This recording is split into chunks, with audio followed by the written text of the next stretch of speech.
The royal ship shuddered as another blast struck its shields. Princess Luna gripped her command chair tightly, her crystalline skin reflecting the red emergency lights that flooded the bridge. Blood trickled from a cut on her forehead, its deep blue color stark against her translucent features. "Your Highness, the shields are at 15%. The last remaining crew member, Officer Bright, called out from his station. His voice trembled as he worked frantically at the controls. "We cannot take another direct hit." Luna knew they were right. The coup had caught them completely off guard. What was supposed to be a routine inspection of the outer colonies had turned into a desperate fight for survival. Her uncle, Lord Stone, had finally made his move for the throne, and he had chosen his moment perfectly. The ship rocked again as their pursuers landed another glancing blow. Warning signals blared throughout the vessel, their harsh tones echoing through the empty corridors where loyal crew members had once stood. Now they were gone, either dead or trapped in emergency stasis after the first surprise attack. "Plot a course away from Imperial space," Luna commanded, her voice steady despite her fear. Years of royal training helped her maintain her composure, even as her world fell apart around her. "We need to break free of their tracking range." Officer Bright's hands flew over the controls. "Your Highness, the only open vector leads into the forbidden zones. The nearest system is Earth space." He hesitated, knowing what that meant. The humans were strictly off-limits according to Imperial law, their civilization deemed too unpredictable and dangerous to contact. Another hit rocked the ship. The lights flickered, and several control panels exploded in a shower of sparks. Luna was thrown from her chair, landing hard on the crystalline floor. She pulled herself up, making a quick decision that would change not only her fate but the future of two civilizations. "Take us in," she ordered. "Better the humans than my uncle's executioners." The ship turned sharply, its engines straining as Officer Bright pushed them to maximum speed. Behind them, 3 sleek Imperial hunters followed, their weapons charging for another barrage. The stars blurred as they accelerated, pushing deep into the forbidden zone. Then disaster struck. A direct hit to their engine core sent cascading failures through the ship's systems. The bridge went dark, emergency power barely maintaining life support. Officer Bright's console erupted in flames, and Luna watched in horror as her last loyal crew member slumped over his station, unconscious or worse. She rushed to his side, checking for signs of life. He was breathing, but barely. With trembling hands, she activated his emergency stasis field, watching as the crystalline energy encased him in a protective cocoon. At least he would have a chance to survive. Luna returned to the main console, her royal training including enough emergency protocols to operate the basic systems. The pursuing ships had stopped firing, probably thinking them dead in space, but she knew better. Her uncle would want proof of her death. They would board soon. The emergency scanner showed her something unexpected, a small solar system, just within range. Earth space, primitive by Imperial standards, but her only hope. With the last reserves of power, she activated the emergency beacon, broadcasting on all frequencies. She hesitated, then continued, "This is a distress call to any ships in range. Our vessel is critically damaged. One survivor in need of immediate assistance. Please respond." It was forbidden. Contact with humans broke a dozen Imperial laws. But as she looked at the approaching Imperial ships on her scanner, Luna knew she had no choice. Better to die trying something new than suffer whatever fate her uncle had planned. The last of the power cells failed, leaving her in darkness. Luna sat in her command chair, watching the stars through the forward viewport. Her crystalline hands glowed faintly in the darkness, a reminder of how alien she would appear to any humans who answered her call. "Please," she whispered to the void, "let someone find me." In the distance, the Imperial ships drew closer, their lights growing brighter against the starlit backdrop of space. James Reeve floated in the cockpit of his salvage ship, Star Runner, his boots propped up on the control panel as he finished his coffee. 10 years after leaving Earth's special forces, he had found peace in the quiet life of a space salvager. The small ship might not have been much, but it was home. The radar's sudden beeping jolted him from his relaxed state. James straightened in his chair, setting aside his coffee mug in the zero-gravity cup holder. His eyes narrowed at the emergency signal flashing on his screen. "That's odd," he muttered, tapping the display. The distress call used no known human frequencies. After 15 years in space, first as a soldier and then as a salvager, he had never seen anything quite like it. The ship's computer translated the signal's basic message: "One survivor, critical damage, urgent help needed." But the energy signature was like nothing in his database. James ran his hand through his short gray hair, weighing his options. Earth Space Command had strict rules about unknown contacts. Standard procedure was to report and avoid. He had seen too many good pilots lose their licenses chasing mystery signals, but something about this one felt different. James checked his tactical display. He was the only ship within range. If someone really needed help out there. "Computer, show me the signal source," he commanded. The screen shifted, displaying a damaged vessel drifting in space. Its design was completely alien, sleek, crystalline surfaces that seemed to glow from within. Behind it, 3 larger ships approached slowly, their designs matching the damaged vessel. James's military training kicked in. He recognized a hunt when he saw one. "Computer, full scan of pursuing vessels." The results made his eyes widen. The energy readings were off the charts. Weapon systems far beyond anything humans had developed. This wasn't some simple space pirate chase. This was something else entirely. As he watched, one of the pursuing ships fired a warning shot across the damaged vessel's bow. The energy beam lit up his sensors with readings that shouldn't have been possible. "Well," James said, reaching for the ship's controls, "looks like retirement's getting interesting." He activated the Star Runner's engines, keeping the power low to avoid detection. His ship might have been small, but he had modified it with everything he had learned in special forces: enhanced stealth systems, reinforced shields, and a few surprises he had never registered with Earth authorities. The pursuing ships hadn't noticed him yet. Their focus was entirely on their prey. James used this to his advantage, maneuvering behind a cluster of asteroids as he approached. His heart beat faster, but his hands were steady on the controls. This was familiar territory, just like the old days in the service. "Computer, prepare emergency docking procedures," he ordered, already planning his approach. "And warm up the medical bay. Something tells me we're going to need it." A warning flashed on his screen. "TCT with UNKNODUN vessels violates Earth space. Command Diary CTIV 147. James smiled slightly. "Override warnings. Authorization read 7 Delta." The warning disappeared. Some rules were meant to be broken, especially when lives were at stake.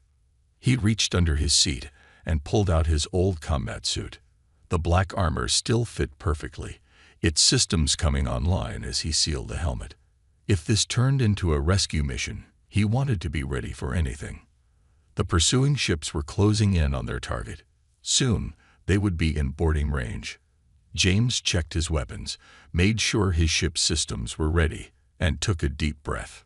"All right," he said to himself. "Let's go make some new friends."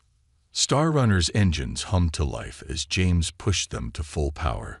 Sometimes the right thing and the smart thing weren't the same. Today, he was choosing right.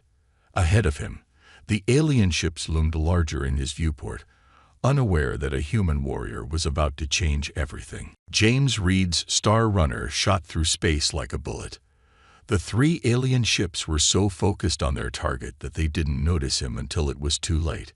He fired his engines at full power, releasing a cloud of magnetic debris behind him. An old Special Forces trick that played havoc with advanced sensors.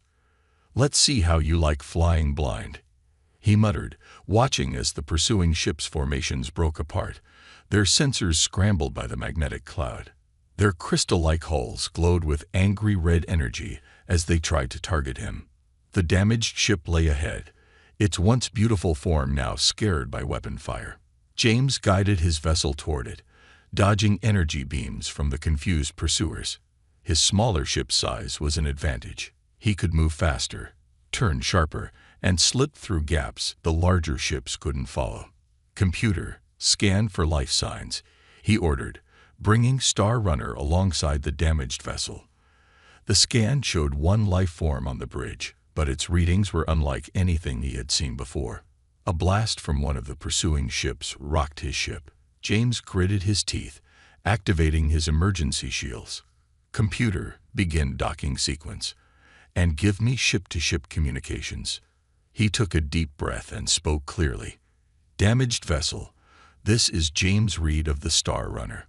I'm here to help. Prepare for emergency docking." The response came in strange, musical tones that his computer quickly translated. "Warning, unknown being. Our systems are failing. Cannot guarantee safe docking." "Trust me," James replied, guiding his ship into position. "I've done this before." The docking wasn't pretty. With both ships damaged and under fire, James had to manually override the safety protocols. The magnetic clamps engaged with a harsh clang that echoed through his hull.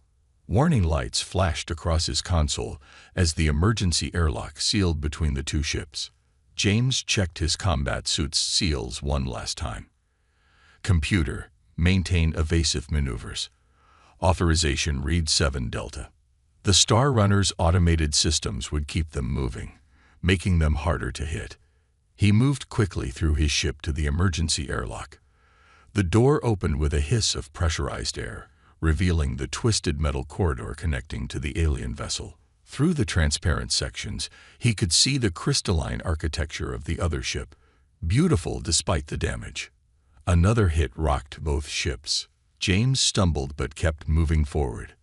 The alien ship's airlock was sealed, but his suit's enhanced strength made short work of the manual override.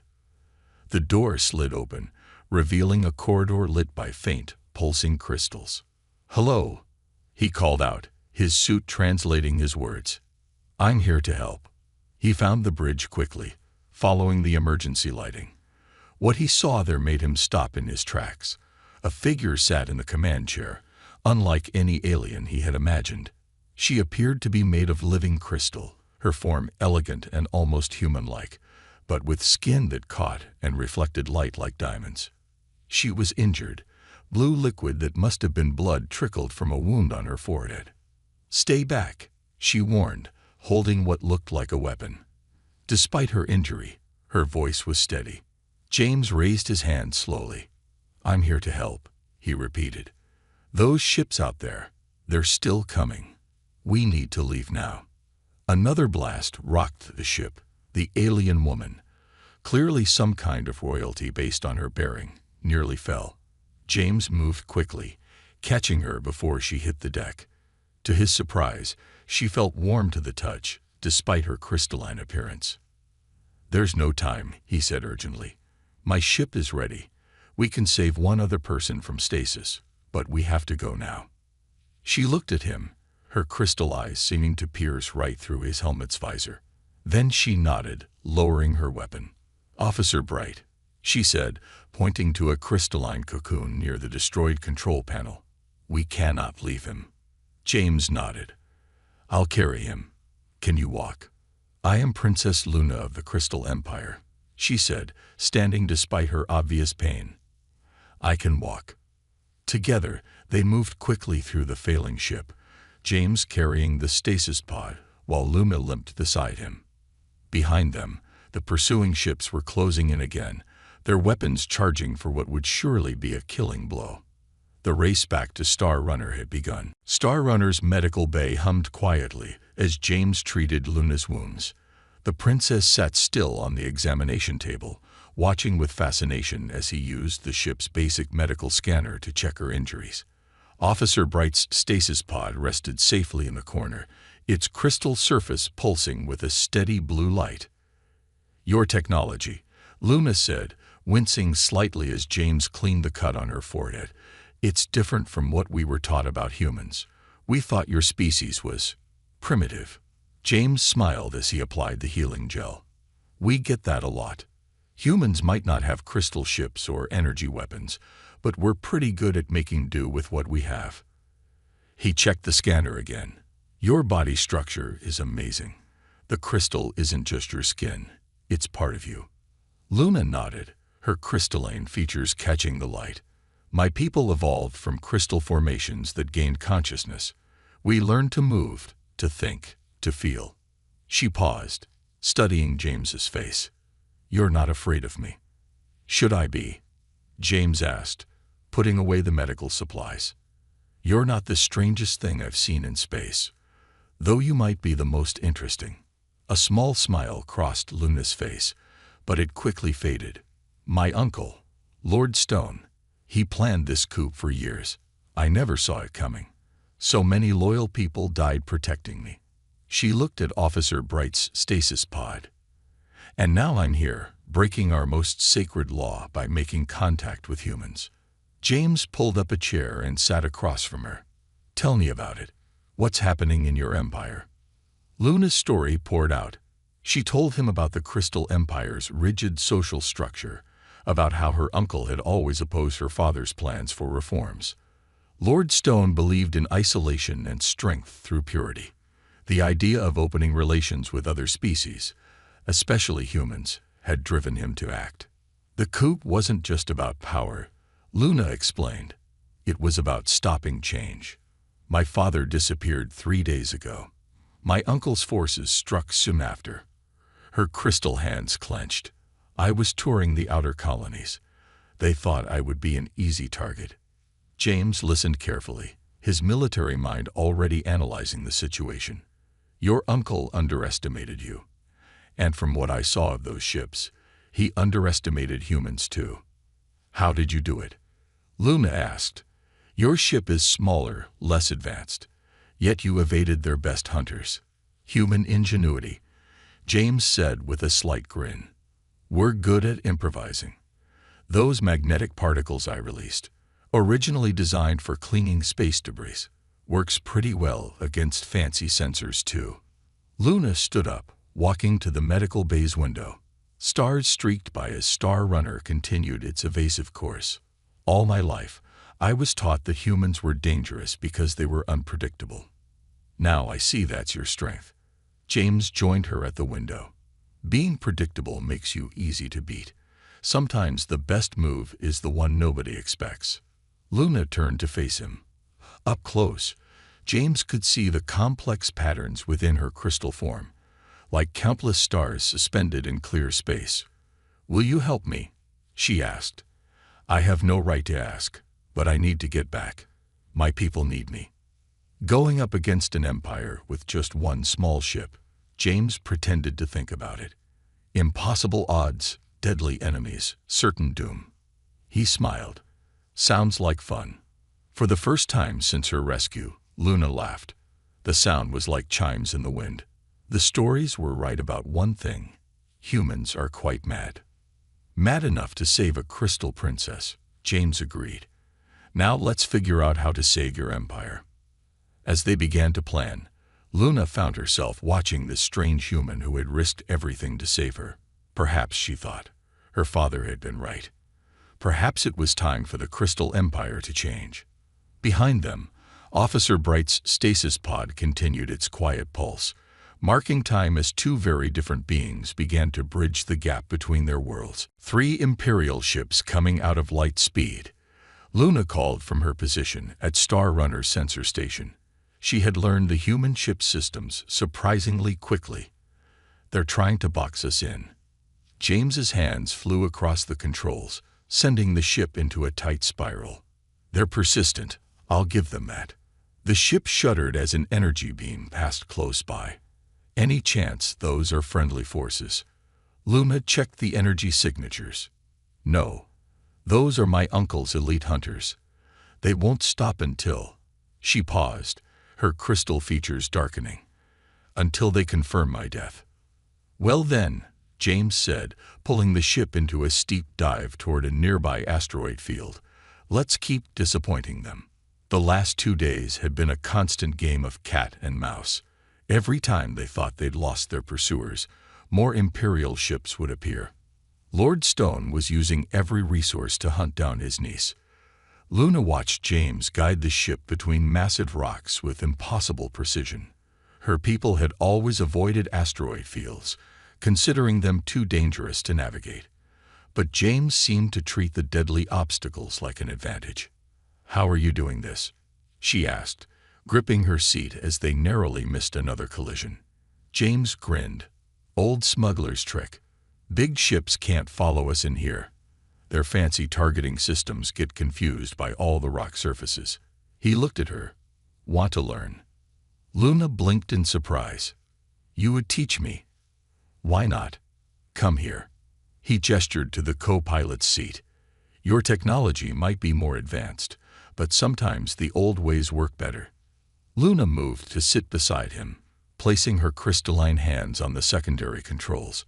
James guided her through the basics, teaching her how to feel the ship's movements, how to read the debris patterns, how to use the chaos of space to their advantage. A warning alarm blared. "2 ships entering the field," Luna announced. "They're launching seeker drones." "Perfect timing for your first lesson," James said calmly. "See that large asteroid ahead? We're going to use it for a slingshot. Follow my lead." Together, they guided Star Runner toward the massive rock. The seeker drones followed, their advanced systems locked onto the ship's energy signature. At the last moment, James and Luna pulled up in perfect sync, using the asteroid's gravity to accelerate while the drones crashed into the surface. Luna laughed with excitement. "That was amazing. We never fly like this in the Empire. Everything is calculated, controlled. Sometimes you need to trust your instincts more than your computers," James said. Then he frowned at the radar. "Speaking of instincts, those ships are deploying something new." A strange energy field began to spread through the asteroid field. Where it touched the rocks, they began to glow with an eerie light. Luna's expression turned serious. "Crystal resonance field," she explained quickly. "They're trying to destabilize the asteroids. We need to get out of here now." James nodded, already plotting a course. "Any suggestions?" Luna studied the tactical display, then pointed to a narrow gap between 2 larger asteroid clusters. "There, the resonance field is weakest, if we time it right. We slip through while they're busy causing chaos," James finished. "I like it. Ready to fly."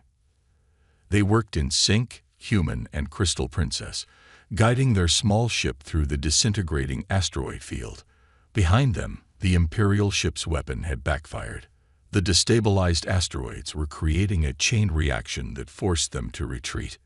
As they burst free of the field, Luna realized something had changed. She wasn't just a passenger anymore. She was part of this ship, part of this mission, part of this strange human's world. "James," she said softly, watching the stars streak by. "Thank you. Not just for saving me, but for showing me a different way." He glanced at her, his expression warm. "Thank you for trusting me. Now, let's see about getting you home." Star Runner soared through space, carrying its unlikely crew toward whatever destiny awaited them. Behind them, the asteroid field erupted in a spectacular display of crystal energy, marking another failed attempt to catch a princess who was learning to be free. Officer Bright's stasis pod hummed to life, the crystal surface dissolving to reveal the confused Imperial officer. Luna rushed to help him up while James stood back, giving them space but staying alert. "Your Highness." Bright blinked, his crystalline form shimmering as he regained full consciousness. We were attacked." "How?" His eyes fell on James, and he instantly moved to shield Luna. "A human. Your Highness. Get back." "It's okay," Luna said gently, placing a calming hand on her officer's shoulder. "James saved us. Without him, we would both be dead." She gestured around Star Runner's bridge. "He's been protecting us for days." Bright looked uncertain, years of Imperial training warring with the reality before him. Finally, he bowed slightly to James. Then, I owe you my life, human. James nodded. Just doing what's right. But now that you're awake, we could use your help. He activated the tactical display, showing a map of Crystal Empire space. Luna's been receiving coded messages from loyal forces. They're gathering to fight back against Lord Stone. Bright studied the display, his military training taking over. These are emergency frequencies we established years ago. Your father's contingency plan, Your Highness. He never trusted Lord Stone. Luna's expression hardened. My father knew. He tried to prepare us, and I didn't see it. She turned to James. The loyal forces are gathering here, in the Outer Rim. It's our best chance to strike back. James zoomed in on the location. Heavy Imperial presence. Your uncle's not taking any chances. He highlighted several patrol routes. But there's a gap in their coverage. If we time it right, we could slip through. Bright finished, beginning to see why Luna had come to trust this human. But Star Runner is just one ship. How can we make a difference? Luna smiled. By doing what humans do best, being unpredictable. She brought up schematics of Imperial ships. I've been teaching James about our technology, and he's been teaching me about human tactics. Together, we have a plan. Over the next hour, they refined their strategy. Bright's knowledge of Imperial protocols filled in crucial details. James's combat experience helped them spot weaknesses in the Empire's defenses, and Luna's royal insights gave them the political angle they needed. It's risky, Bright said finally. If we fail. If we fail, nothing changes, Luna replied firmly. My uncle will continue his purge, and the Empire will become everything my father fought against. She looked at James. But if we succeed, we can build something new, something better. James checked their weapons and shields one last time. The question is, what happens after? Assuming we win, your people will know about humans. That can't be undone. Luna was quiet for a moment, looking out at the stars. When she turned back, her crystal features were set with determination. Perhaps it's time. My uncle is wrong. Isolation doesn't make us stronger. It makes us brittle, unable to adapt. She gestured at Star Runner's bridge. Look at what we've accomplished together in just a few days. Imagine what our peoples could learn from each other. Bright looked uncertain, but nodded. The old ways are changing, whether we wish it or not. Better to guide that change than resist it. James smiled. Well then, I guess we're starting a revolution. He reached for the ship's controls. Course is set for the rendezvous point. Ready? Luna took her place beside him at the co-pilot station, her movements now confident and sure. Ready. For the Empire, Bright said, taking his position at tactical. For the future, Luna added softly. Star Runner's engines hummed to life, propelling them toward their destiny. As they prepared to jump to light speed, Luna glanced at James. In his eyes, she saw not just a warrior or an ally, but something more, something that made her heart beat faster despite the dangers ahead. The stars stretched into lines of light as they made the jump, carrying a human warrior, a crystal princess, and one loyal officer toward a battle that would change two civilizations forever. The Imperial Palace's crystal walls shook with explosions as the battle raged outside. Lord Stone stood at his command center, watching in disbelief as his carefully laid plans fell apart. The rebel ships, led by one small human vessel, had somehow breached his best defenses. Impossible, he muttered, his crystalline form dark with rage. They're using tactics we've never seen before. On Star Runner's bridge, James and Luna worked in perfect sync. Their small ship danced between the massive Imperial cruisers, causing chaos in their formations. Behind them, the loyal Imperial forces pressed their advantage. Your uncle's ships are breaking formation, Bright reported from tactical. They don't know how to handle irregular attack patterns. Luna smiled. Imperial commanders always expect enemies to follow standard combat protocols. She looked at James. They never planned for human creativity. James guided their ship through another complex maneuver, ready for the final push. Luna nodded, her crystal features set with determination.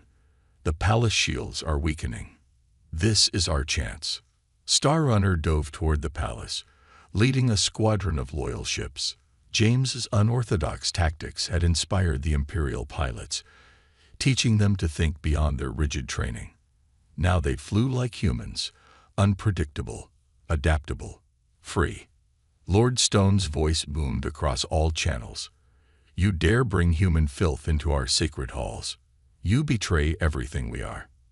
No, Uncle, Luna responded, her voice strong and clear. You betrayed us. You betrayed my father's dream of a better future. She opened a broadcast to all ships. Look around you. See what we can accomplish when we work together, when we learn from others instead of fearing them. The palace shields flickered and died. James landed Star Runner in the main hangar, leaving Bright to coordinate the space battle. As they ran toward the throne room, loyal forces joined them, crystal warriors fighting alongside a human soldier. They found Lord Stone on his stolen throne, dark crystal guards around him. So, he sneered, the princess returns with her pet human. It's over, Luna declared. Your forces are defeated. Surrender. Never. Stone raised his weapon, firing at Luna. But James was faster, tackling her aside as loyal guards engaged Stone's forces. The throne room erupted in combat, crystal weapons flashing against human combat skills. James and Luna fought side by side, their movements perfectly coordinated after days of working together. His human adaptability complemented her crystal powers. Together, they were unstoppable. Finally, Lord Stone stood alone, his guards defeated. Kill me then, he spat. Prove how far our people have fallen. Luna stepped forward. No, you'll face justice properly. Our people will see the truth about your coup, about my father's disappearance, about everything. As royal guards took Stone away, cheers erupted throughout the palace. The coup was over. Luna had won. In the quiet aftermath, Luna found James packing his gear on Star Runner. You're leaving, she asked softly. James turned. The Empire needs you now. And I'm still just a human in forbidden space. What if you didn't have to be? Luna's crystal form seemed to glow with inner light. My first act as Empress will be to open diplomatic relations with Earth. We need an ambassador, someone who understands both worlds. James smiled. An ex-soldier turned salvage pilot as ambassador. No, Luna stepped closer. A hero who saved their princess. A bridge between our peoples. She took his hand. Someone I've grown to care for deeply. The Empire might not be ready, James warned. Then we'll help them be ready. Together. Luna's free hand touched his cheek. My father was right. Change isn't something to fear. It's something to embrace. James pulled her close. Well, when a crystal princess asks so nicely. Their kiss broke centuries of imperial law, but neither cared. Outside, human and crystal ships flew together in celebration, their lights painting the sky in a display of unity. In the end, a human warrior had not just saved a crystal princess. He had helped her save herself, her people, and their future. And in doing so, they had written a new chapter in the history of both their species, one that began with a distress call and ended with hope. The true adventure was just beginning.